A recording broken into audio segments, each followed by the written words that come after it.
Next Chapter Podcasts.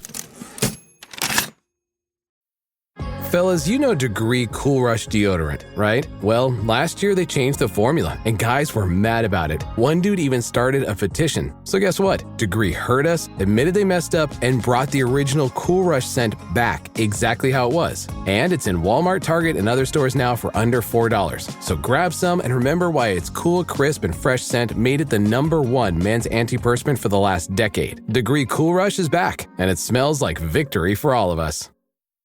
When you have high standards and fancy all the fancy things, like a Dior saddlebag or that diamond tennis bracelet, you go to eBay. There, you'll find new loves that will never disappoint. Expertly authenticated. Whether it's that vintage pearl necklace or brand new ruby earrings, a Prada crossbody bag, or classic watches like that Rolex Oyster or that Cartier tank.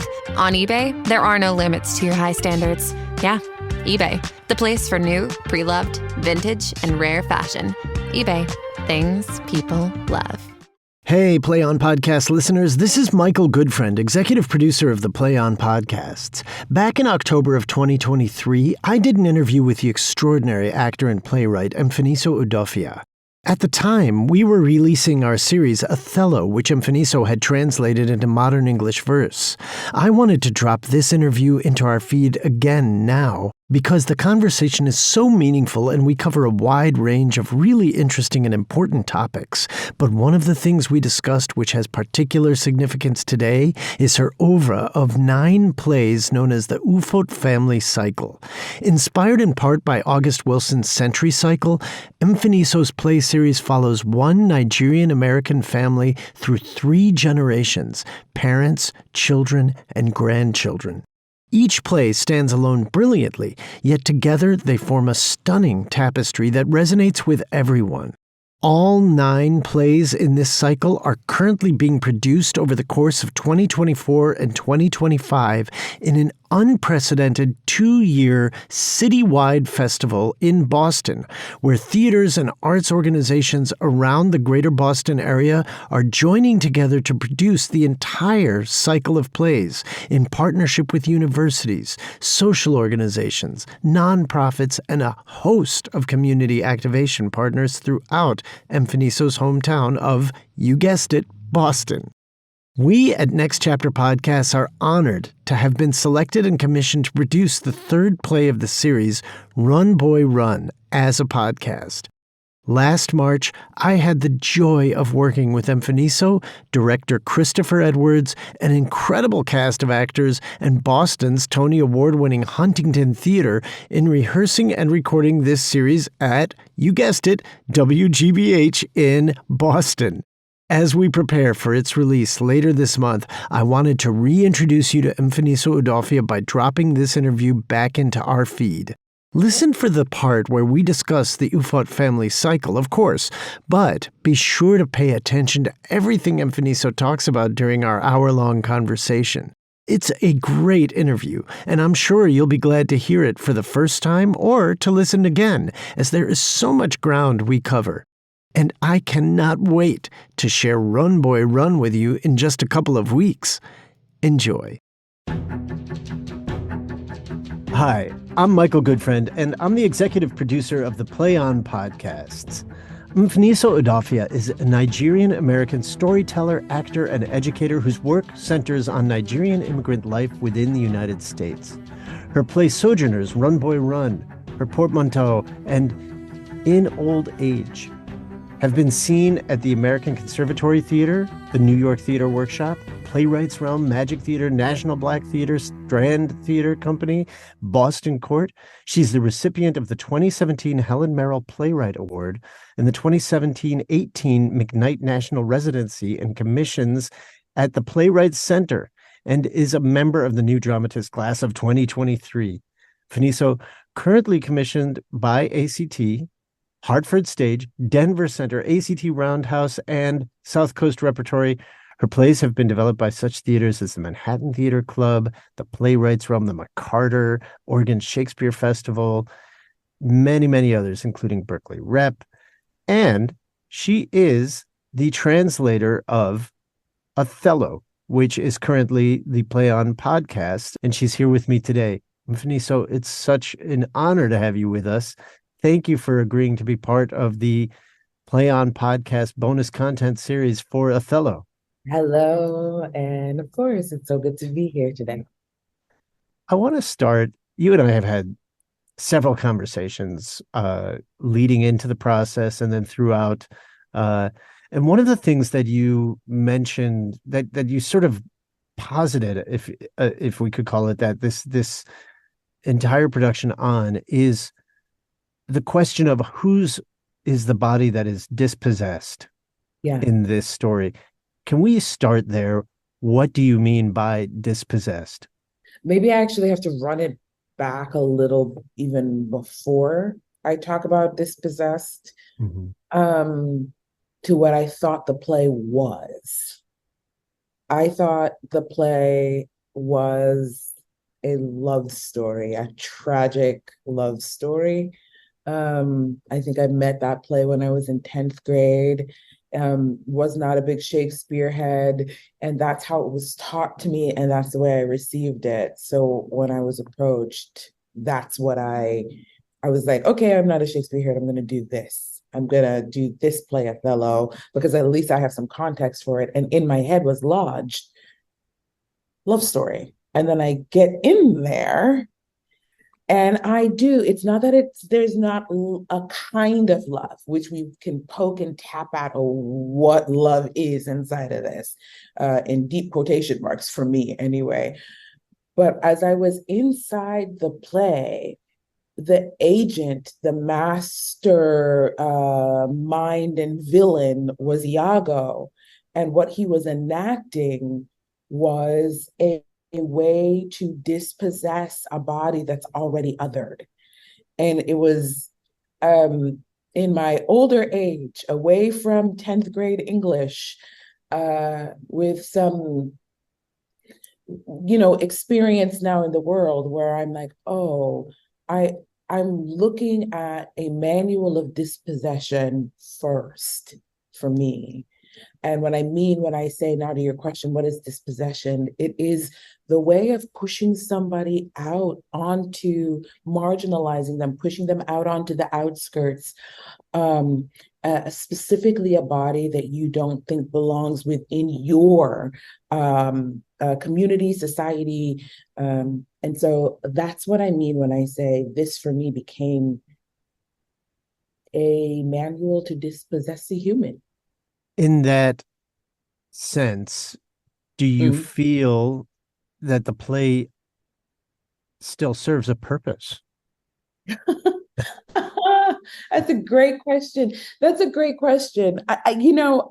way we educate around this play, I think, needs to become more nuanced.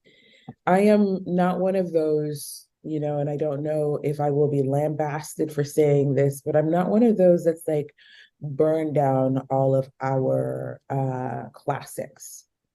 I think that there is an import to understanding them, but to just look at this play as a love story is a disservice. I think we need to understand what Iago is doing and what might be at the heart of Iago. So I am an advocate for more nuanced education around what it is we're viewing, because to call it just a love story, a tragic one, without understanding Iago's machinations and from whence that might have come from him, even though specifically race is different across time, century, all of that, without really taking that in, I think we are actually ingesting a malignancy in order to favor a potency on love or like some story of love. And then that it's not as if we're not ingesting something, for me, I think more nuanced education needs to happen around Othello, or stand inside the reckoning of we don't know anymore what we're teaching. That might sound harsh, but for me, as whatever age I was when I started translating, I was not happy that all I had inside of me was that this was a tragic love story. So if you were to teach a class and we're introducing this play to this class, how would you begin now? Oh, that's a loaded question. I mean, loaded only because I haven't, I don't know if I've like thought it all the way through, but in terms of educating, but one of the components would be what is a Moor? Mm. What were the othered peoples? Who were they? The complexity of that word Moor. And an understanding of armies and brotherhood and what it is to be somebody who is other, who's also trying to ascend inside a community and construct that is not your own. And let's get inside that language deeper, not just the poetics of it, but exactly what is Iago saying as he's going through his dispossession arc, and how that animal imagery that he's using is getting uglier and uglier and uglier as this play is going. I would make us actually deal with the words on the page and understand the culture from which this is coming out of, and ask ourselves, like, what are some of the parallels to what we are seeing today? And, and I'm not saying that I'm gonna leave Desdemona and leave that arc of love that is there. I'm just asking us to deal honestly with it, and that I think will need a lot more cultural work, context, education, and also drawing parallels to today. So it's not some grand, lofty tale that we bow to. It's one that we are picking apart and asking ourselves, actually, what is happening, and what is the blow to the human body? If we're not doing that, if we're only packaging it in one way, then we are doing a disservice, I think, to our population, our children, whoever we are educating. You mentioned dealing with the words that are there. This is Mm-hmm. obviously something you did intensely Yeah, to translate. And yeah. so what was that experience for you? What words needed to change and how? The word more. The word more is not so okay. Let me actually go a little bit into process too, Please. um, because I'm not somebody who, I'm not going to tell you like I'm a lover of Shakespeare and I spent all my life reading. I think I've already alluded to I'm not. Mhm. So I read it, and then I sat there with all sorts of books that were helping me parse through what I was reading. And then I said it in my own language, like as Mfoniso. And one of the rules was do no harm. So as much as possible, keep iambic pentameter, keep the iambic pentameter, keep the rhythm, keep the music. Just don't move away from the poetry. Just make the poetry more salient for today. And so I couldn't do that step right away. I had to read, have somebody help me understand what I was reading. And then after that, say it in my own way, which means I was destroying rhythm. And then go back and take a look and, like, okay, move what I said into something that was verse like. So I had multiple stages of translation in order to get what you're listening to. Mhm. And that was helpful for me because I'm not versed in this. And so as I was going, I was like, oh, okay, this word more holds so much inside of it. It could be both slur, it could be both, or just a marker of somebody who is different from you. It Mhm. could be religious. It could connote something that is a religious difference. It just was magnanimous in scope, that one word, and we don't have a word that does that today. So a part of my translating too was going back and going, what do I think is being said? Do I think it is a slur here? Do I think it's just a word to denote the other here? And so that was part of my, I hope I'm answering your question, but that was part of my work. Was there were these words, more, anything that becomes racialized today, that I had to like figure out, how do I say this? Mhm. So yeah. And in the subtitle, in the original, it is The Moor of Venice, Mhm. right? And you dispensed with that. That's not in this title. I just And called it Othello. right. And Yeah. can you think of some of the words you used in the translation to replace Moor? More might have become beast. If I thought we were in some middle ground terrible, it might Mhm. have become ape in order to further stretch some of the animal imagery that might have been happening around it. It might have become black and not necessarily black skinned, because actually I don't know what color Othello was. I just know he's other. But black as a foil to white, which is horribly some thought on what purity is and to what impure is.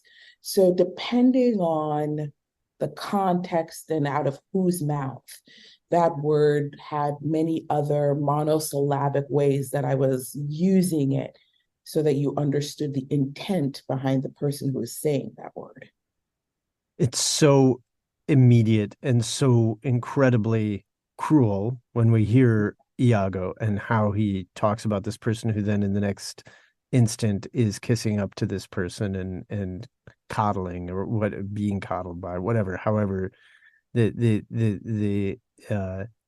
the nakedness of the cruelty is so evident thanks to the translation. There's no filter. No, and uh, I've been inside of some talkback situations where there's been a like, why did you do that? It wasn't like that. And I'm like, I actually think it might have been, it was just the way that that word is now so poetic, you don't get to deal in a visceral way with what the intent behind what is being said is. And that Mhm. was my job, was to make you go, oh, okay. Like maybe when Cassio says that word more, he's going the other. But Mhm. when Iago's saying that word, he's going the beast. In your experience working on this, were you able to get to any clarity as to what it is that's driving Iago? Obviously, racism is one. Do you think that's the only thing driving Iago? I think it's a question on what begets what, which is something I think that we deal with today. Like when you think you are owed, Iago believes he is owed a position, a job. He's been inside the barracks with Othello. And I actually, it's hard to know the histories of them in total to understand if there was ever a time these two were truly braided in true unity, or if there was always something of a, uh, well, I'm a attach and go with him. But what happened is, at least in my estimation, was Othello did not give him a job. Mm, It's a tool. His otherness is a tool now that can be used to right the world for what Iago thinks the world should be.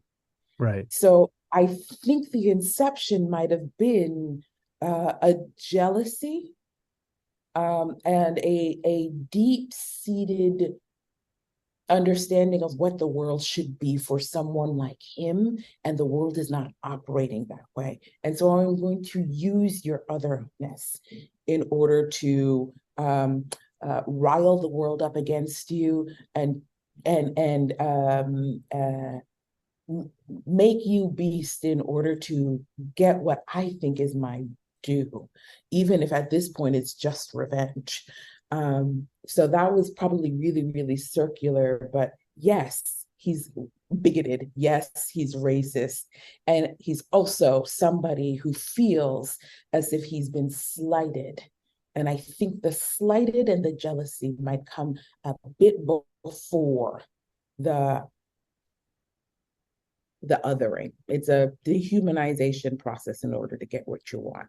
Now, somebody can push back on that, and I will actually hold that. But that's what I think it's not just race and bigotry. I also think it is the deep-seated jealousy that the world should be mine, not yours. Right. And that's become the tagline for the whole series, beware of jealousy. It's a famous line from the play itself, of course, but the more we're now into episode 3 is published today. And the hooray, the more that it we get into this story, the more convinced I am, hearing it over and over again, is just what a driving force that jealousy is. Yeah. In addition to, I mean, that the racism is most of it, or at least the booster rocket or some, but it's this envy, this jealousy, this, that somebody that is so devoid of any soul ultimately sees somebody who has such a beautiful soul and wants to destroy it, is even jealous of that. All of that, because he does not possess it. I mean, it is a tale as old as time. I think it is how, I mean, I'm sorry, America is where America is and what for America. And it's not just an American thing. If you go into other countries and climates, it's this: you have, I should have it. I am the power paradigm. Thus you are, because I see you as less than me, I'm going to dispossess you, dehumanize you first, to dispossess you, to take what you have. It's pretty baked into the way we humans behave with each other. It's so ugly. Yeah. And inside of there is a kernel of a love story, but please don't get it twisted. What's really also happening is we have just pulled this man down, annihilated a whole group of women in order to reset a status quo. I want to ask a question that's incredibly sensitive. And forgive me if it comes across in any way that's offensive, but you were talking about words to use in place of more, and words that pack that sort of potency today. And you brought up some ape was one, or black. And was it ever in your mind to use the N-word? I get close. Mm. I get close. There's a word I'm not going to say. You will hear it inside the podcast. Mm-hmm. I do get close. I use a pretty, I believe it's British, in a British, almost archaic word for idiot, which holds a root that's going to make any Black ear tick. But I also feel like it might be broad enough to hold a wide group of people, as opposed to just Black bodies that might get that word thrown on them. So I get real close. I didn't go all the way, because that word also holds a very particular American context inside of it. So what I do is I nod to it and widen. There is a word out there, you will hear it, that holds the root of that, and then also widens to hold a whole scope of other people who could be called that. So yeah, close. So the N-word would be, it's too colloquial to America. I mean, it's too narrow in its scope in that sense.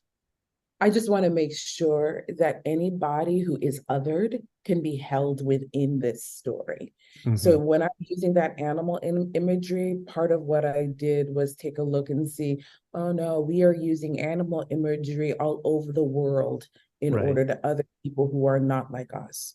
Like, it is not just a certain group of people who are called animals. It's a pretty awful way to go. I'm human, you are not, and we are doing this the old world over. So it feels really salient to hear, but it is important that it can move for me. Mm-hmm. And colorism moves, which is why white black moves. Right. Animal imagery moves. The way in which I got close to that word can move. Right. So that if you're doing this inside of a country that is not this one, you can still do it and go, okay, Yeah. that's awful. And it is also true. There's a difference in the way that the character Othello speaks in your translation. Can you talk a little bit about that and how like it there before I say anything more, I see you're ready to answer, so go ahead. Well, I was really interested in what makes a man like him. Yeah, I was really interested in what makes a man like him. And then there was there was a way in which in the beginning he speaks with such fluidity. And inside, even not my translation, even inside the original, where it's like this whole passage where he's building what his love was, and talking about who he was as a man, and building this like his history for us, and how who he was a man and his history led him into this moment of love with Desdemona. And it was, for me, it was gorgeous. And it is the place where I break.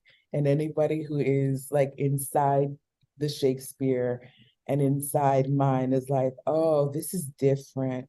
I wanted to allow that to breathe. I wanted to give the actor who is playing Othello, whoever that actor might be, who is inside a part that is going to make him by the end of the play rabid, frothing at the mouth, and murdering. I wanted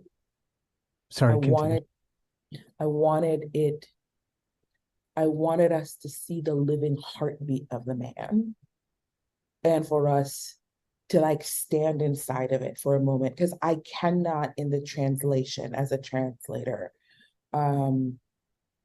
change what happens in the play. But I can at least crack open the heart as much as I can so that we see that there was a human being, because sometimes it is hard to see that. And especially when I don't have access to the language that Shakespeare is using, it is hard to see that. Sometimes it is hard to feel that. And I was like, by God, I'm going to try to make him a man.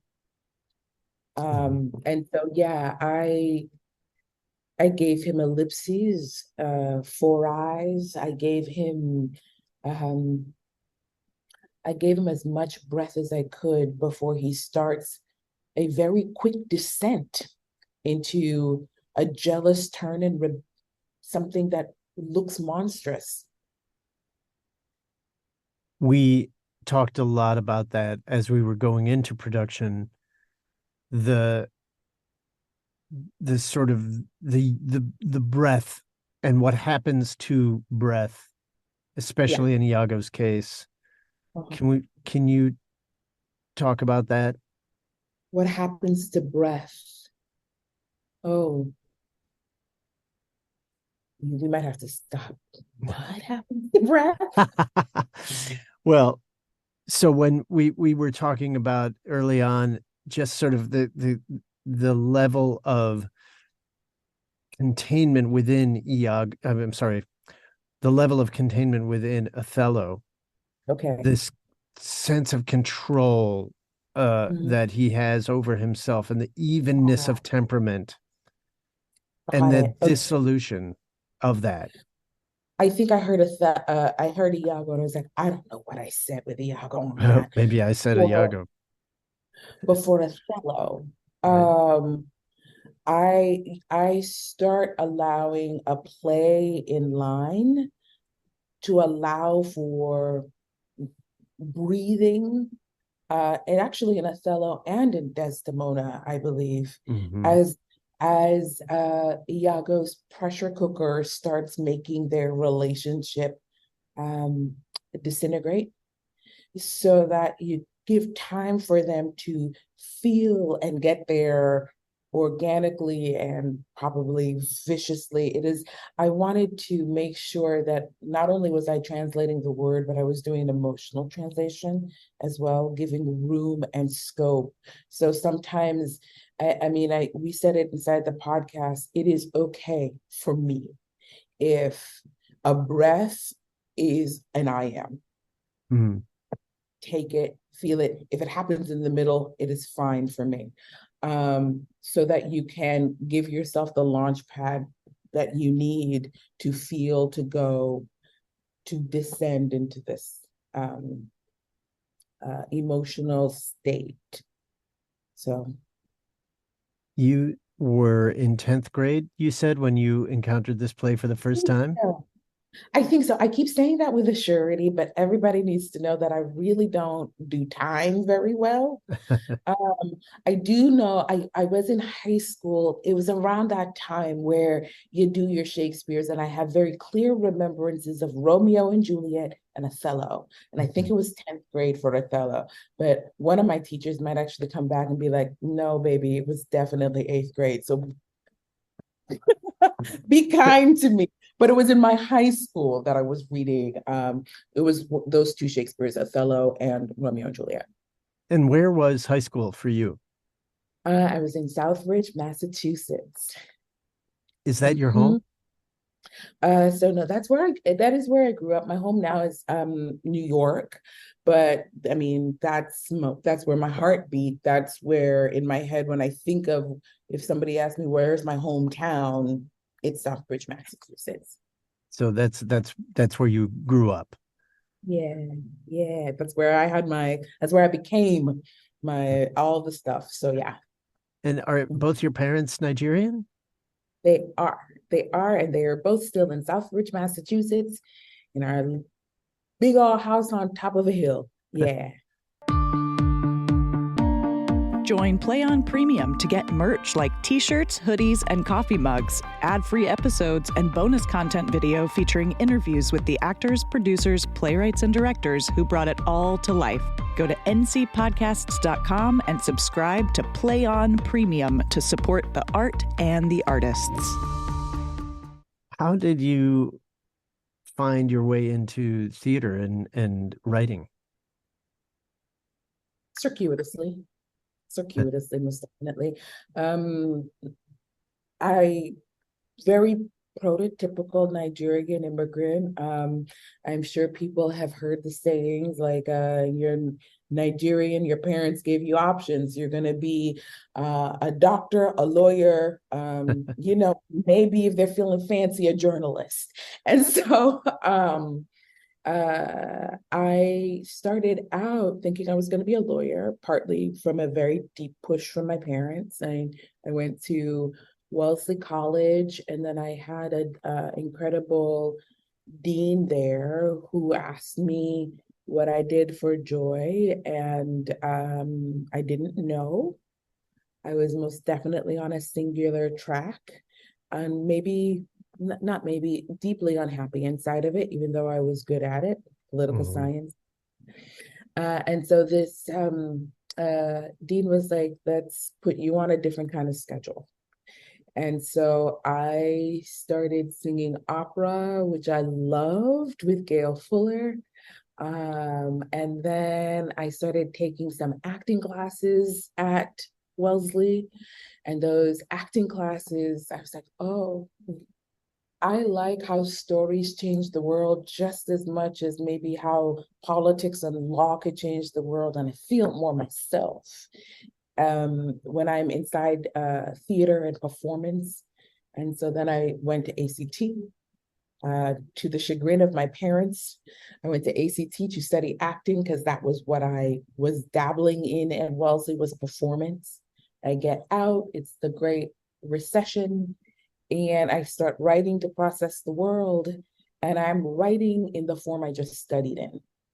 So that's how playwriting started for me. And that's what I mean when I say circuitous.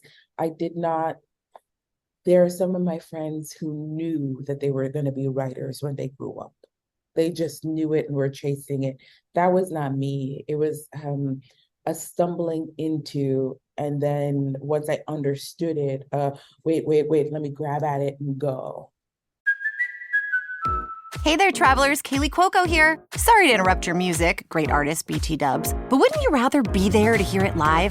With Priceline, you can get out of your dreams and into your dream concert. They've got millions of travel deals to get you to that festival, gig, rave, sound bath, or sonic experience you've been dreaming of. Download the Priceline app today, and you can save up to 60% off hotels and up to 50% off flights. So don't just dream about that trip. Book it with Priceline. Go to your happy price, Priceline. Starting a business can seem like a daunting task, unless you have a partner like Shopify. They have the tools you need to start and grow your business. From designing a website to marketing to selling and beyond, Shopify can help with everything you need. There's a reason millions of companies like Mattel, Heinz, and Allbirds continue to trust and use them. With Shopify on your side, turn your big business idea into... Sign up for your $1 per month trial at shopify.com/special offer. What does it mean to say you started writing in the form you studied in? So I studied plays. I was at ACT acting. So conservatory life, what is it? I think it was fair to say 6 days a week, 13-hour days inside of play. And so I was reading plays voraciously because of the program, then acting inside of plays. And so when I get out of ACT, when I write, I was writing in play form because that's the mind I had been in. And I guess I that's actually a great thing to pull out, because it's not as if writing is new. I've always written poetry. I've always written short story. It's just that I'd never really written plays until I'm out of ACT. And then it was like, well, no, this is what I write. I write plays. Had you, how far did you get in your pursuit of acting? And was it a conscious choice to change course? So this really gets in, there are two thrusts. First, it's the Great Recession. So if you're remembering that period, there was a pullback in the theater too. And so getting jobs was harder in general. And then also, this was, I'm an African kid. I'm an African girl. And so I was going out for the African parts and not African enough, or for some of them, and that's the harsh reality. Was it wasn't, I wasn't able to sit within the part well. And then if it were parts, like this was the period, if you remember this time too, where like Dreamgirls was coming back and was everywhere.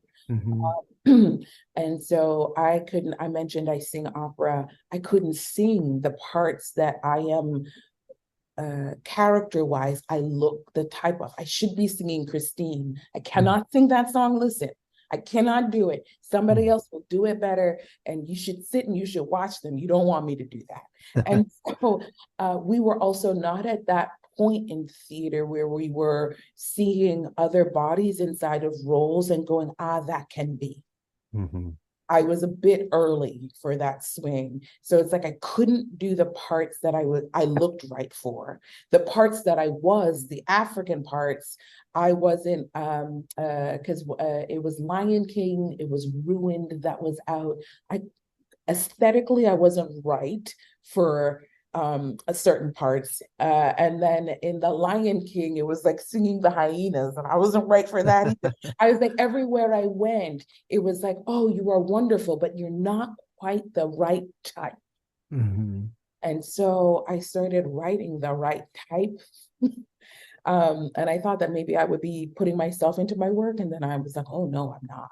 I started writing, I'm in the middle of writing my own cycle, Nigerians in America over the span of 100 years.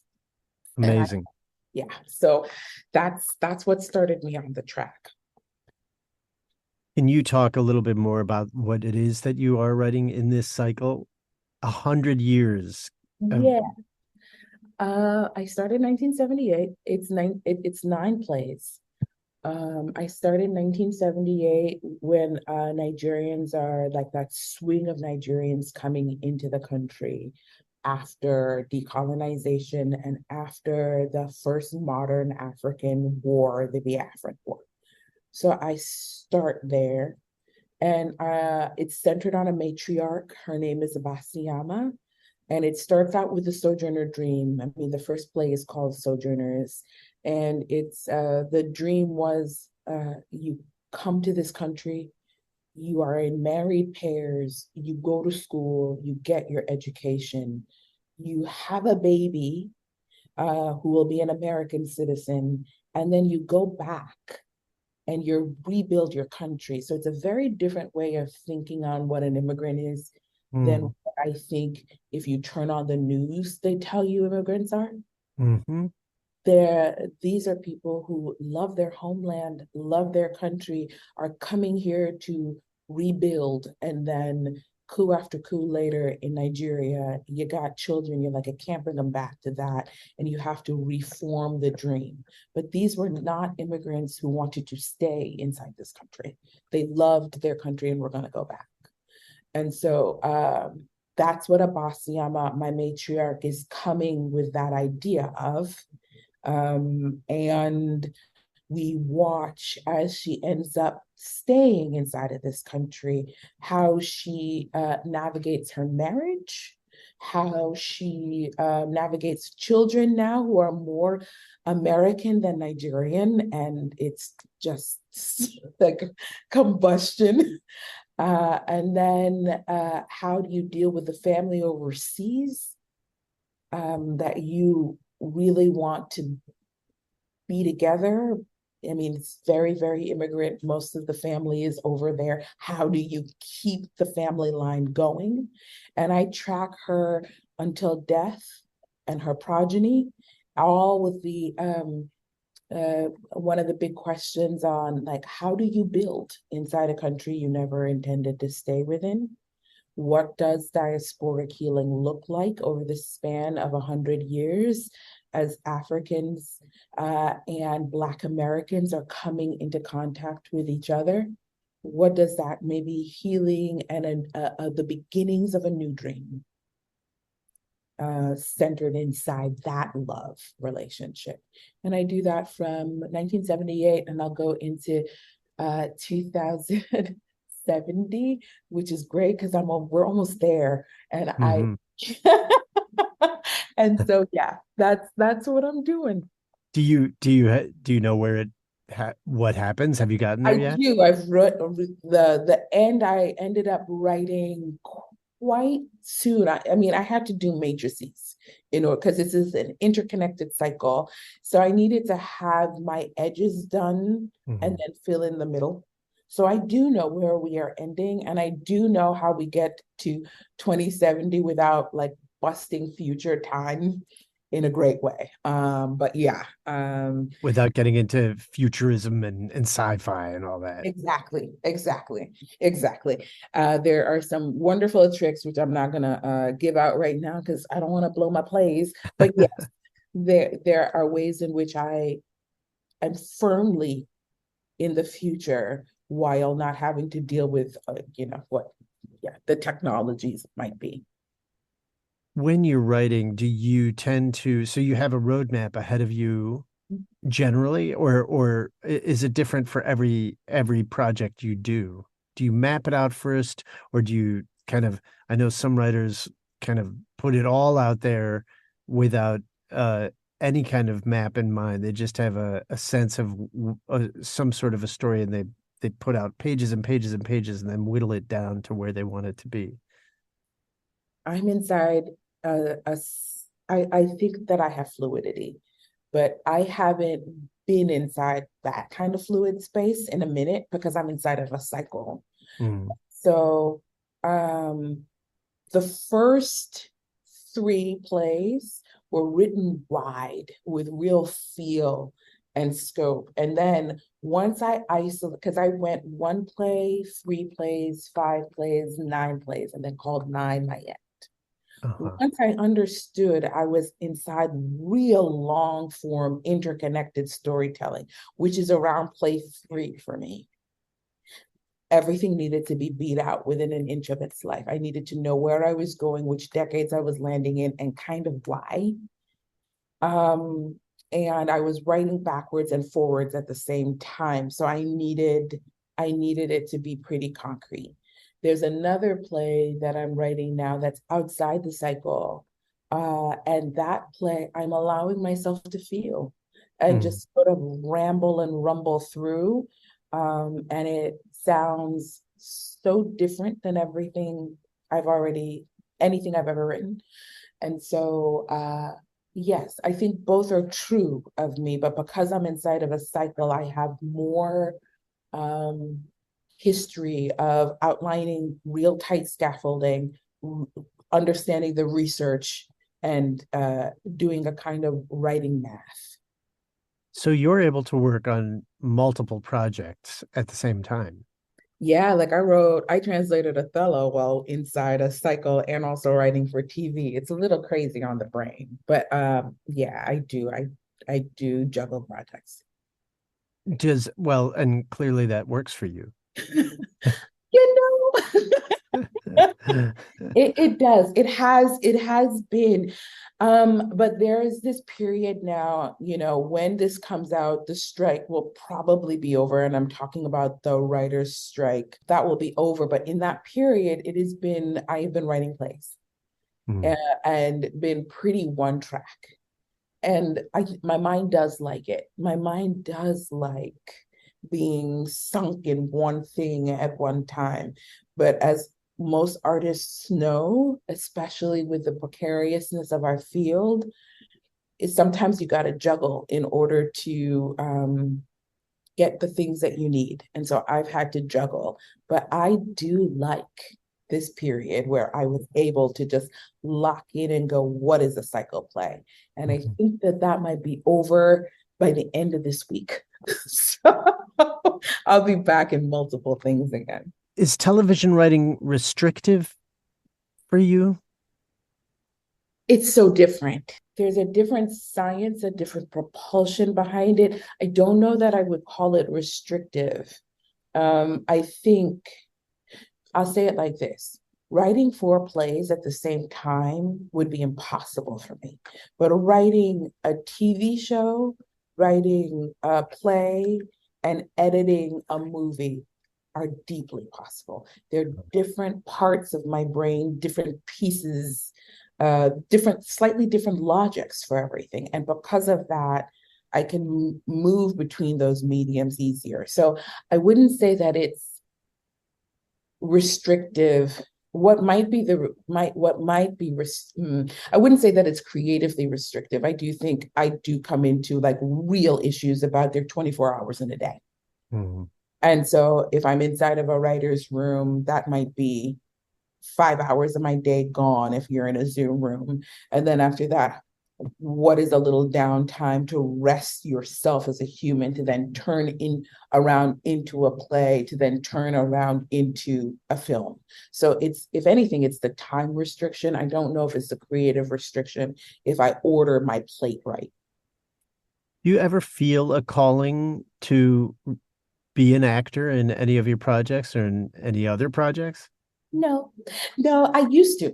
I used to think that I was writing in order to put myself in them.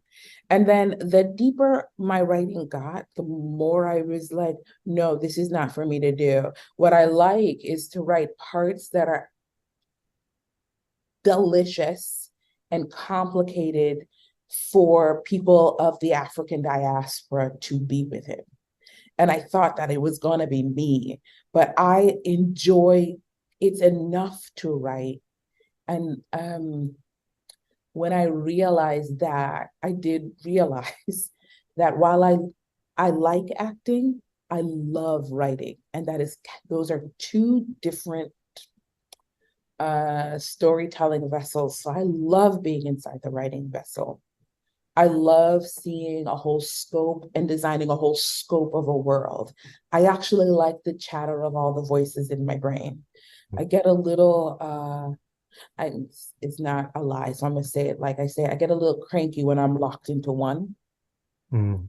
And so I have a tendency to act in the in-between and really pick the project that makes my soul sing, because I know that I'm gonna get cranky in the middle of the run. Mm-hmm. Uh, Mm-hmm. so it's just the knowledge of my being. And I do love actors. So it's like, you do it. I don't need to. I don't need to. So Yeah. yeah. Were there ways in which working on Othello served you as a writer on your other projects? It's always good to sit there and understand the meaning behind a word, the reason why. I mean, you can't talk about Shakespeare without talking about rhetoric. And it was a reminder for me. I don't know if we're even teaching rhetoric anymore in the way that I actually learned it. And this is my bed as a writer anyway. And so to be inside a project which made me go, well, is it red? Is it crimson? Am I going to destroy a line to get that word crimson? And why? And all of this bandying I'm doing back and forth around a word and around a scan of a line reminded me of the beauty inside construction.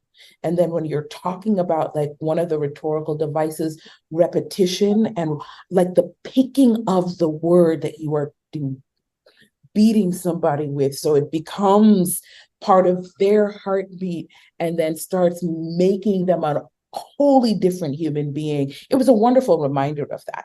And so it's trickling into like inside comedies that I'm doing, where I'm just like 6 times over the course of a play saying a word, and then the delight in watching that skip into somebody else's mouth. Mm. Yeah, it's just a remembrance. Were there places where you felt like there wasn't an adequate way to put it, even though it's unintelligible to us today without opening those books, those lexicons, the source material? Did you ever come up against that? Oh, I wish I remembered the line. All I can tell you is yes. And that I think that the line is in there as it was in the Shakespeare.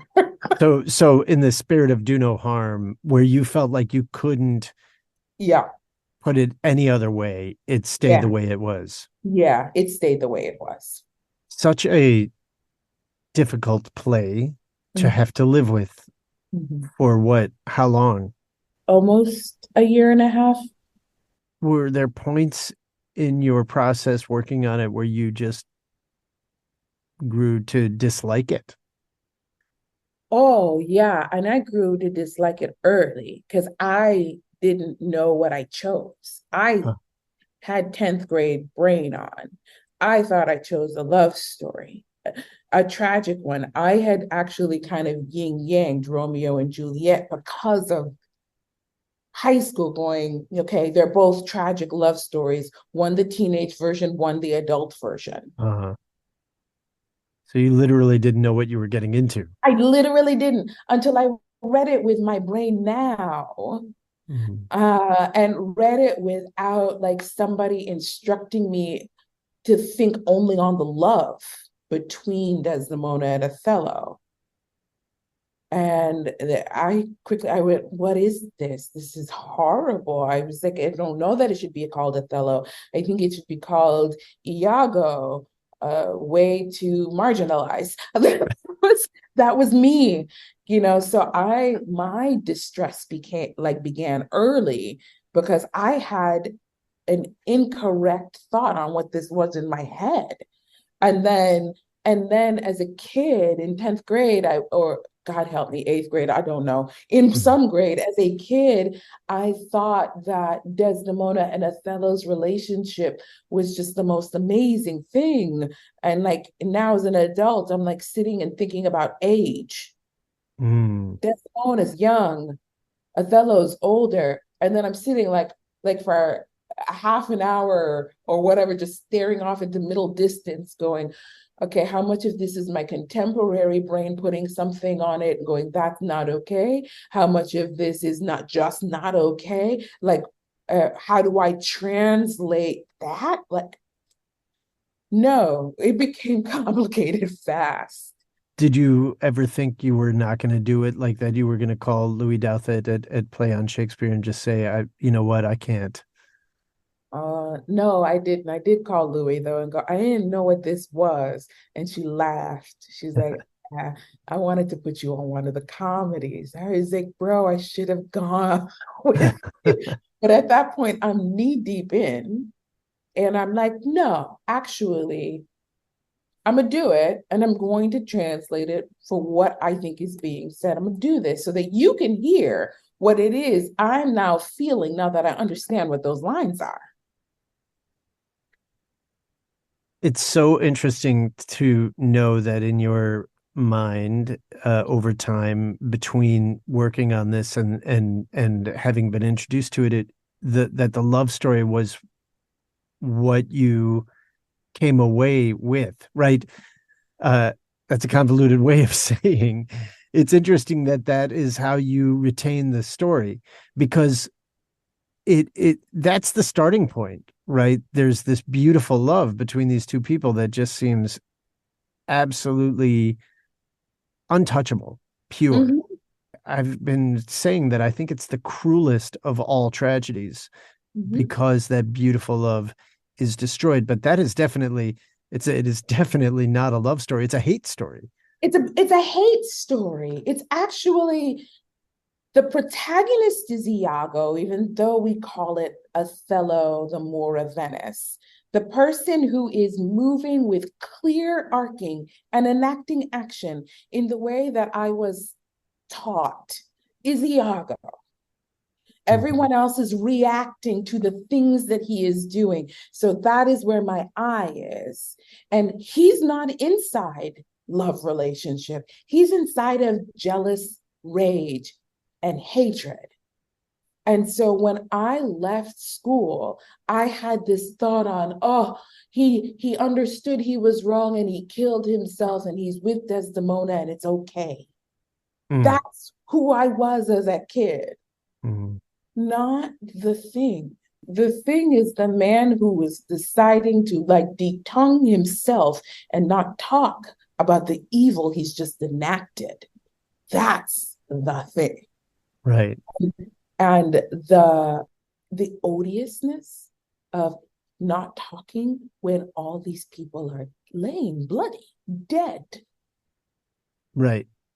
From what you've done. Oh, no, I didn't understand as a kid. I don't know that I had quite enough of the education around what this play was potentially doing.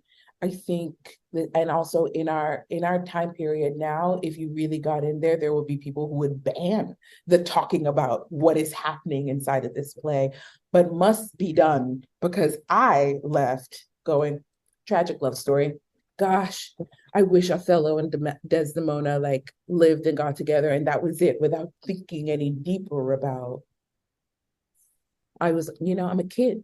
I'm a kid reading this. So like, what do you want me to take from it? I took the love. Well, and that is the big question that I'm left with is what do we take away from this story? To be cautious, to be on your guard, to trust no one? I mean, what is the lesson? For me, the lesson is that we've been doing this from time immemorial. And if we don't actually look at what the root of what Iago is, we're all going to do, we manifest it today, yesterday. And it doesn't have to be manifested in the future, but you have to deal with Iago. And like, that's the thing that we don't see is what is the dealing with Iago? And so what is next after Othello? Like what is, I'm so interested in us writing as a society what the elliptical after Othello's death is. Because we just keep doing this story over and over and over as an individual, as a society. We just keep manifesting it. What is happening to the thing that is now not speaking? I am interested in that. And if you are teaching Othello with that, towards that eye, I'm okay. Okay, if you are breaking down Iago and asking what should happen next, what do we do? As opposed to just teaching Othello and like recreating, we continually do the Iago of it. No, it is such a thing that he never talks again. And it becomes this insidious thing that can just keep happening now without talking about it. It is now the thing we'll rotate and keep doing. What happens if we talk? Yeah, what happens next? Unspooling the mind of Iago. Yeah, and reckoning with what it wrought, what it manifests, and God help us, maybe potentially deciding to do something else. Maybe the play ends on silence from the most evil. And what now? So we get to the end of this story. We're left with silence, questions, sorrow. We have to come together to move forward. We have to deal with that. Yeah. We can't just leave it there and ignore it and say, what a horrible story, and then go about our day. No, we actually need to understand what the punishments are. We need to understand what the new world order will be. Are we there right now, do you think, as a society? We're trying to roll back. Mm-hmm. We're trying to roll back. We're actually doing that thing of detonguing that happened to Iago. Right. We're going to keep with the banning of books and all of that. The anti-racism efforts. The anti-woke, all of that stuff. We are squashing the tongue and maintaining, going, this is as it is. We're just going to live with it. We're racist and ugly, and there's nothing to see here. It doesn't have to be. It doesn't right. have. That's what's happening in another sector. And then, there are those teachers who are like, I'm going to teach it the correct way. And God help me, I'm so scared, but I'm going to do it. So we don't always shine light on the fact that there are people who are working, but like in teaching the Othello, in teaching that piece, I hope that we are also going to have dynamic discussion on what it was, what happened, and now what. So I hope that we don't fall prey to that thing that's happening right now, that wing of us right now that is like, let us just keep this quiet and keep it silent. Mfoniso, it's been a great conversation. I'm so grateful that you were a part of it with us, and you've done just remarkable work on this tragic story, but you've given us a way to deal with it. And it's a great gift. I want to thank you for your time, your talent, and your courage to just dive in here and tell this story in a new way. Thank you so much. Thank you. You've been listening to the Play On bonus content series for Othello. You can learn more about the Play On podcast at Next Chapter Podcast website, ncpodcast.com. That's N as in next, C as in chapter, podcasts with an S at the end.com, where you can find other Play On podcast series and interviews, along with talk podcasts like The 500, The 10, Beef with Bridget Todd, and a whole lot more. I'd like to thank Jeremiah Tittle, the founder of Next Chapter Podcast, and my producer, Pete Musto. Our audio engineer, editor, and sound designer is Justin Cortese. Be sure to subscribe to Next Chapter Podcast for updates on all the latest content, and don't forget to rate and review our shows. It really does make a difference.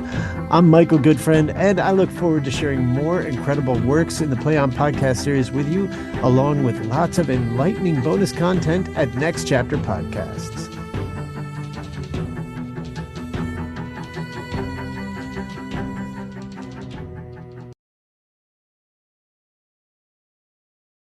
Welcome to It Takes Energy, presented by Energy Transfer, where we talk all things oil and natural gas. Oil and gas drive our economy, ensure our country's security, and open pathways to brighter futures. Did you know that the majority of progress the U.S. has made in reducing emissions over the past decade has come from the oil and gas industry? With more electrical power generation now coming from natural gas versus coal, the air we breathe today is cleaner than it has been since the 90s, according to a report from the EPA. Clean-burning natural gas is also a reliable source of power for more than just our electrical grids. It is also used to power data centers, hospitals, schools, and so much more. Look around, and you'll see the essential role oil and gas plays in our lives. Our world needs oil and gas, and people rely on us to deliver it. To learn more, visit energytransfer.com. Next Chapter Podcasts.